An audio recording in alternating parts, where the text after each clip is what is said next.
یہ بلند مقام. پھر حضرت امیر خسرو اپنے وقت کے 7 بادشاہوں کا دور دیکھا ہے.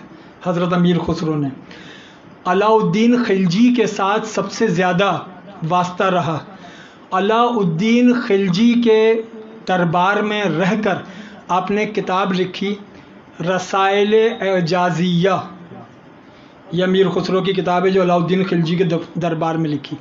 اس میں علاء الدین خلجی کی مہمات رقم کی ہیں کہ علاء الدین خلجی کے دربار میں کیا ہوتا تھا اور وہاں سے کیا مہم چلتی تھی، اس کا کیا نتیجہ نکلتا تھا. تو امیر خسرو ایک بین الاقوامی شخصیت تھے جو بین الاقوامی حالات پر گہری نظر رکھتے تھے کیونکہ تخت شاہی میں تھے. اور دوسری جانب نظام الدین اولیاء کے قدموں میں بھی وہی تھے. نظام الدین اولیاء ایک مرتبہ امیر خسرو کے ساتھ ایک بلند مقام پر کھڑے تھے. دیکھا کہ کچھ لوگ مسجد کو جا رہے ہیں ٹوپی پہنے ہوئے، کچھ مندر کو جا رہے ہیں. اب جب نظام الدین اولیاء نے اور امیر خسرو نے یہ منظر دیکھا تو نظام الدین اولیاء کہنے لگے امیر خسرو سے، ہر قوم راست راہے دین و قبلہ گاہے.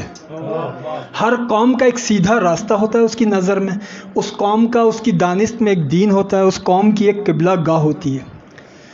نظام الدین اولیاء نے کہا ہر قوم راست راہے دین و قبلہ گاہے. اسی وقت امیر خسرو نے ہاتھ جوڑ کر کہا من قبلہ راست کردم بر سمت کج کلا ہے. من قبلہ راست کردم بر سمت کج کلا ہے. اے نظام الدین، جہاں تیری ترچھی کلا جھکتی ہے نا اس سے قبلہ سیدھا کرتا ہوں. جہاں تیری ترچھی کلا جھکتی ہے اس سے میرے قبلے کی سمت سیدھی ہو جاتی. یہ نہیں کہا کہ کعبہ میرا قبلہ ہے، کہا نظام الدین اس کعبے کو آپ کے سجدے سے پہچانتا ہوں، اس کعبے کو آپ کے سجدے سے پہچانتا ہوں.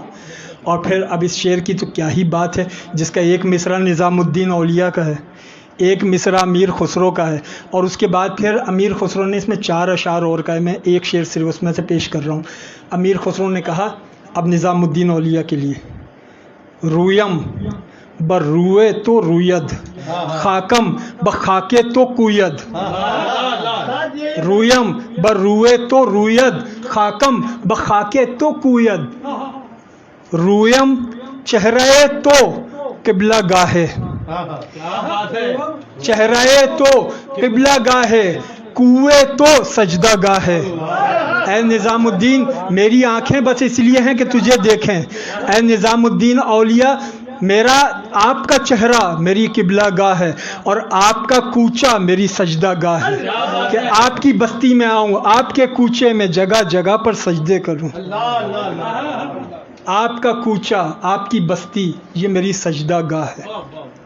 حضرت امیر خسرو نے نظام الدین اولیاء سے جس طریقے سے محبت کا اظہار کیا، توری صورت کے بلہاری نظام رکھ لے لاج شرم ہماری نظام. اور اب خاص نسوانی لہجہ، کیونکہ امیر خسرو نے نسوانی لہجے میں عورت کے احساسات کو بتایا ہے. کہتے ہیں کہ کؤ ساس کؤ ننن سے جھگڑے، کوئی ساس سے جھگڑتی ہے کوئی نن سے جھگڑتی ہے. کؤ ساس کؤ ننن سے جھگڑے ہم کو آس تہاری نظام.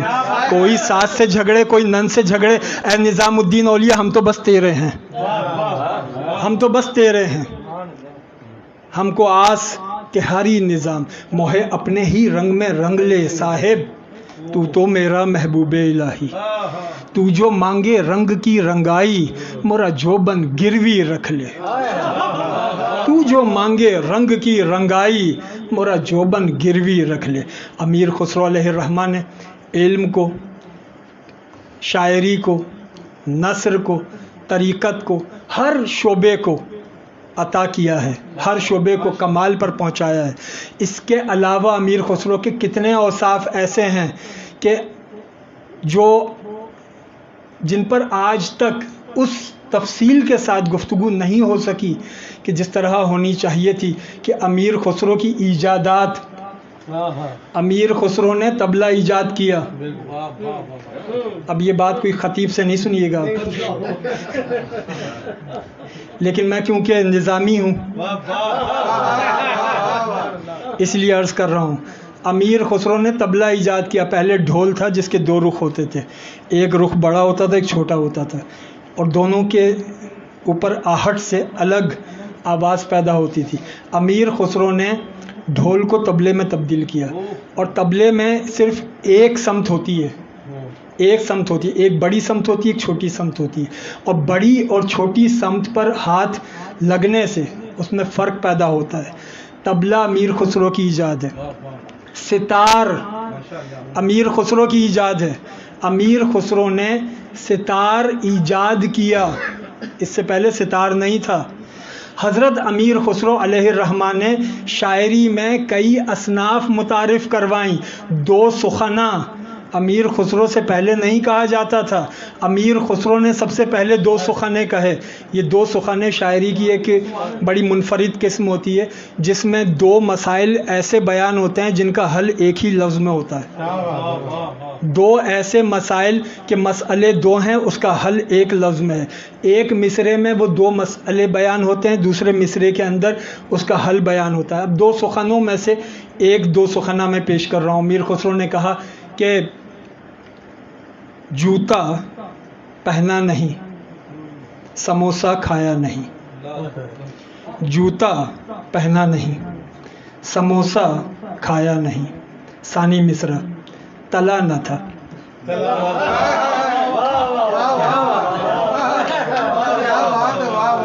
یہ ہے دو سخنہ.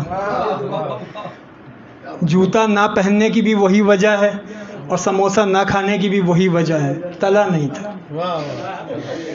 حضرت امیر خسرو علیہ الرحمٰن نے ہر شعبے کو کمال پر پہنچایا. بس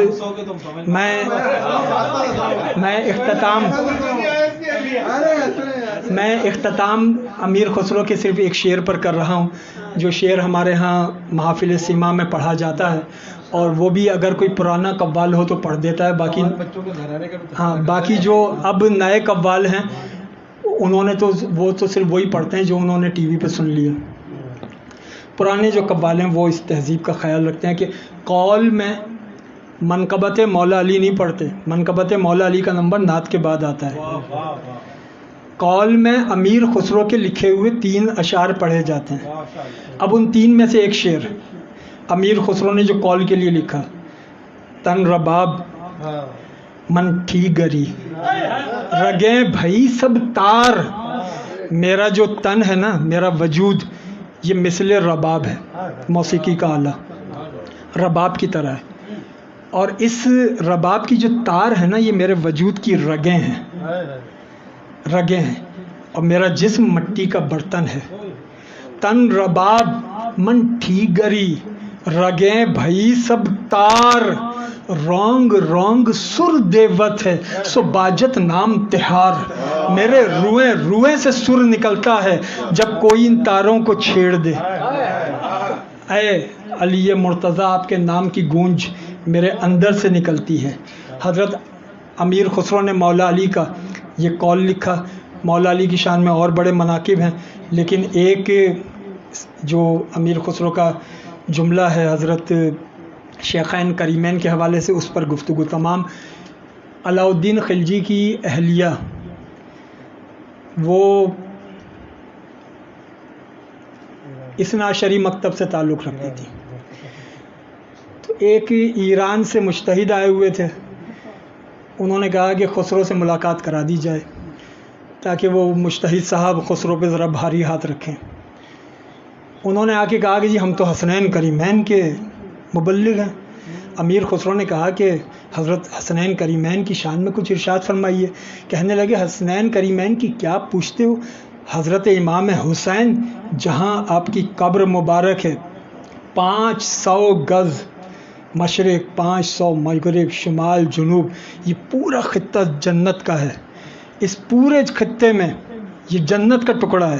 500 گز چاروں طرف. حضرت امیر خسرو کہنے لگے کہ پھر سوچ لیجئے. کہنے لگے ہاں, امام حسین علیہ السلام جہاں ان کی قبر ہے چاروں طرف 500 گز یہ جنت کا ٹکڑا ہے. کہا جب نواسی کی یہ شان ہے تو پھر نانا کا مقام. اور جو پہلو میں ہے وہ کہاں ہے؟ جو پہلو میں ہیں وہ جنت میں ہیں کہ نہیں؟ تو جب نواسے کی یہ شان ہے تو پھر نانا کی شان تو وراء الورا ہے. بس حضرت امیر خسرو پر ہم ظاہر گفتگو کا حق ادا نہیں کر سکتے. یہ ایک ابرار بھائی کا اظہار محبت تھا حضرت امیر خسرو کے حضور. آپ نے محفل کا انعقاد کیا, میں نے ایک فقیرانہ حاضری پیش کی.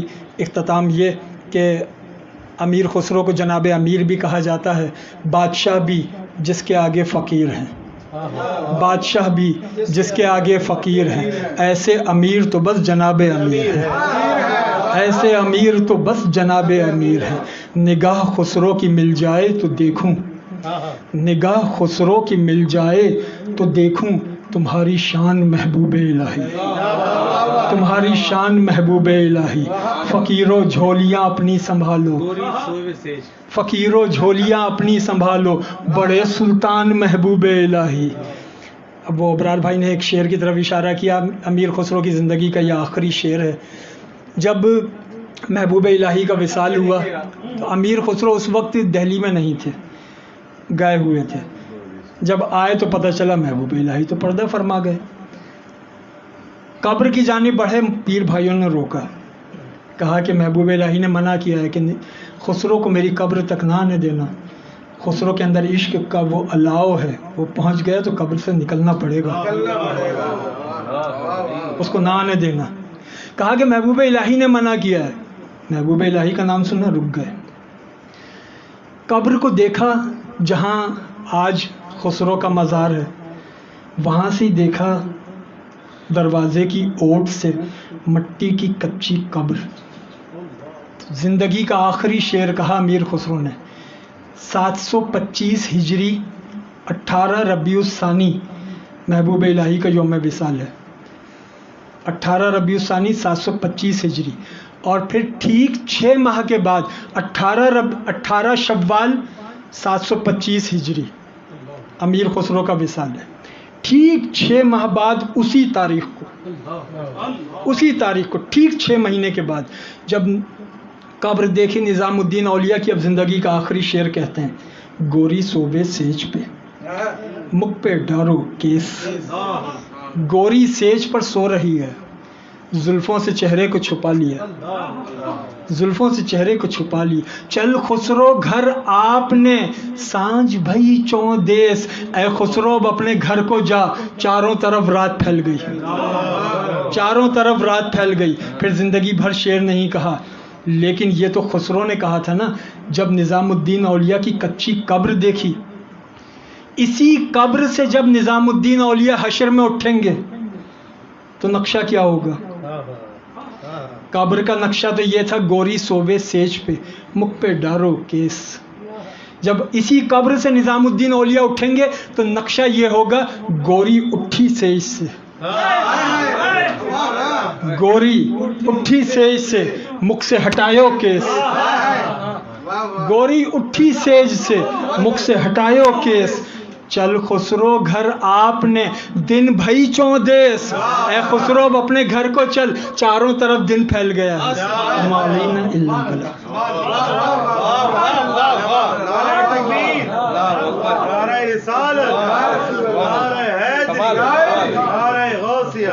سبحان اللہ, سبحان اللہ, سبحان اللہ, سبحان اللہ.